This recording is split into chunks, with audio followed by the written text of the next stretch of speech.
ప్రధానంగా మధ్యాహ్న భోజన కార్మిక సమస్యల మీద ఎన్నోసార్లు తెలంగాణ రాష్ట్ర ప్రభుత్వం వచ్చినాక మా బతుకులు బాగుపడతాయని ఎంతోమంది ఆశించి మా ఉద్యోగాలు మాకు వస్తాయి, మా సంపద మాకుంటుందని ఆశించారు.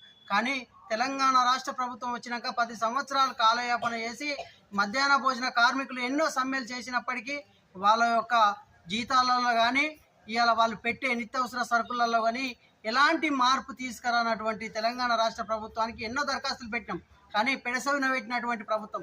కానీ కాంగ్రెస్ ప్రభుత్వం మొన్న ఎలక్షన్ మేనిఫెస్టోలో ఇలా మధ్యాహ్న భోజన కార్మికులకు 10,000 రూపాయల వేతనం ఇస్తామని చెప్పడం జరిగింది. వెంటనే దాన్ని అమలు చేయాలి. అదేవిధంగా ఇలా నిత్యావసర సరుకులు ప్రధానంగా ఇలా ఏమొచ్చినా కూడా 10,000-10,000 జీతం వచ్చిన వాళ్ళు కూడా ఇలా అండిపెట్టలేని పరిస్థితిలో ఉన్నారు.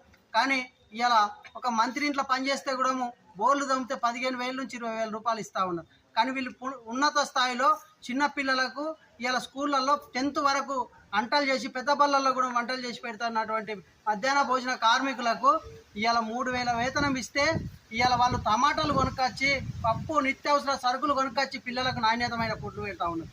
కానీ ఈ ప్రభుత్వం దాని మీద అవార్డు పొందుతూ ఉంది. ప్రభుత్వం అవార్డులు పొందుతూ వీళ్ళను ఒక్కనాడు కూడా ఇలా విధుల వాళ్ళకు వంటలు చేయనట్టుంటే వాళ్ళ మీద ఇబ్బందులు పెడుతూ పనిభారం మోపుతూ ఇలా సామాన్యమైన కూలి పనికోతే ఇలా ఒక ఆడ మనిషి కూలికోతే సుతారు పనికోతే కూడా 600-700 తెచ్చుకున్నటువంటి పరిస్థితులలో ఇలా పిల్లలకు వంట చేసి పెడితే మధ్యాహ్న భోజన కార్మికులు ఇలా వంటగదులు సరిగా లేవు.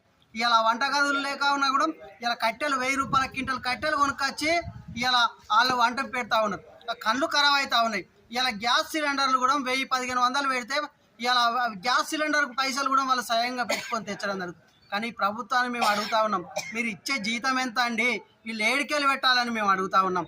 ఇలా మంత్రి గారిని మేము అడుగుతా ఉన్నాం, వీళ్ళు ఎక్కడికెళ్ళి ఈ పిల్లలకు నాణ్యతమైన ఫుడ్ పెట్టమని కొత్త స్కీములు పెట్టుకుంటా రావి జావా ఇలా ఎన్నో ఇలా స్వీట్ అని ఏవో తీసుకొస్తా ఉన్నారు. మీరు పెట్టండి పిల్లలకు, మేము అద్దడం లేదు. కానీ వీళ్ళు ఎక్కడికెళ్ళి తెచ్చి పెట్టాలని మేము ఈ ప్రభుత్వాన్ని అడుగుతా ఉన్నాం. ఎక్కడికెళ్ళి తెచ్చి వీళ్ళని పిల్లలకు నాణ్యతమైన ఫుడ్ పెట్టాలని ఈ ప్రభుత్వాన్ని మేము అడుగుతా ఉన్నాం. ఇలా చేసిన శ్రమ దోస్తా ఉన్న ప్రభుత్వాలకు, రాష్ట్ర కేంద్ర ప్రభుత్వాలకు మేము ఒక్కడే చెప్తా ఉన్నాం. ఏఐటీసీ జిల్లా సెక్రటరీగా డిమాండ్ చేస్తూ ఉన్నాం. ప్రధానంగా ఇలా స్వయంగా పైసలు 1,00,000 రూపాయల జీతం ఉన్న టీచర్ ఒక పెన్ను కొనుక్కరాడు. కానీ వీళ్ళు పిల్లలకు 200 కిలో పప్పు అయినా కూడా పిల్లలకు అది పప్పు కొనుక్కొచ్చి పెట్టాలి. కానీ వీళ్ళకి ఆ బిల్లులు ఎప్పుడు వస్తాయో తెలియదు.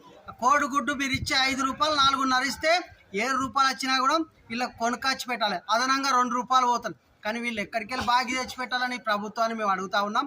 వెంటనే వీళ్ళ ఒక న్యాయమైన డిమాండ్ పరిష్కరించి ఇలా మేనిఫెస్టోలో పెట్టినటువంటి కాంగ్రెస్ ప్రభుత్వం 10,000 వేతనం చెల్లించాలి. ఆగిపోయినటువంటి పెండింగ్ బిల్లులు కూడా వెంటనే చెల్లించాలి. ఇలా టీచర్లు ఒక సాగ్బిస్ కొనుక్కరారు. కానీ అడుగుతా ఉన్నాం, సానుకూలంగా ఈ సమ్మెకి వెళ్ళక ముందుకు ఇది పరిష్కరించాలని పెద్ద ఎత్తున ఆందోళన కార్యక్రమం చేస్తామని కూడా ఏఐటీసీ జిల్లా సెక్రటరీగా డిమాండ్ చేస్తా ఉన్నాం.